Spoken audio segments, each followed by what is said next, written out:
एक बार की बात है, राजा कृष्णदेव राय उड़ीसा राज्य पर विजय प्राप्त करने के बाद विजयनगर लौटे।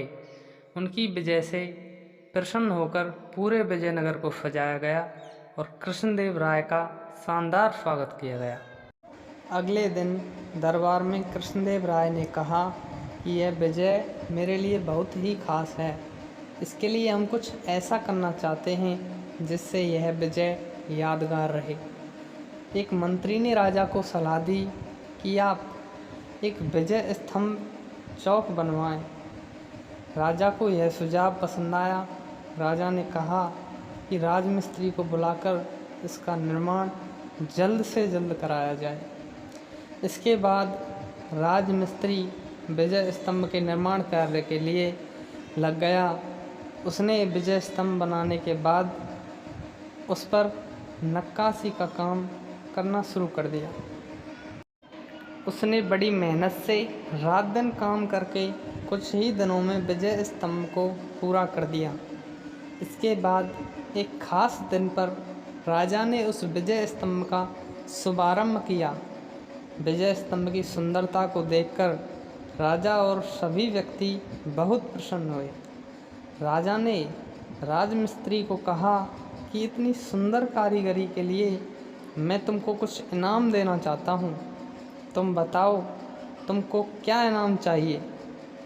राजमिस्त्री ने मना किया और कहा, आपका दिया हुआ मेरे पास सब कुछ है, मुझे कुछ नहीं चाहिए। लेकिन राजा के बार बार कहने पर राजमिस्त्री बोला, महाराज आप मुझे देना ही चाहते हैं तो मुझे इस थैले में ऐसी वस्तु दो जो संसार में सबसे कीमती हो और कोई उसका मूल्य न लगा सके।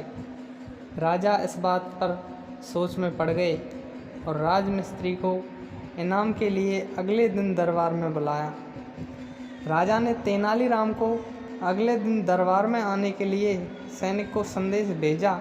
सैनिक ने तेनालीराम को राजमिस्त्री की बात भी बताई। अगले दिन दरबार में राजमिस्त्री और तेनालीराम उपस्थित हो गए। राजा ने तेनाली को राजमिस्त्री की बात बताई। तेनाली बोला, महाराज यह बात जानता हूँ, महाराज मैं यह कीमती वस्तु लेकर आया हूँ। इसके बाद तेनाली ने राजमिस्त्री से वह थैला लिया और उसको खोलकर अच्छे से बंद किया और उस मिस्त्री को दे दिया। मिस्त्री भी चुपचाप थैला लेकर चला गया। राजा ने तेनाली से पूछा कि तुमने राजमिस्त्री को खाली थैला ही दे दिया और वह भी इसे लेकर चला गया। तेनाली ने कहा, महाराज मैंने उसको खाली थैला नहीं दिया, उसमें हवा भरकर दी है जो कि संसार में सबसे कीमती है और उसका कोई मूल्य भी नहीं लगा सकता। राजमिस्त्री भी इस बात को समझकर वह थैला लेकर चला गया। राजा ने तेनाली की बहुत प्रशंसा की। इस कहानी से हमें यह सीख मिलती है कि हमें समझदारी से दूसरे के बोलों पर विचार करना चाहिए और उन्हें अच्छे से समझना चाहिए।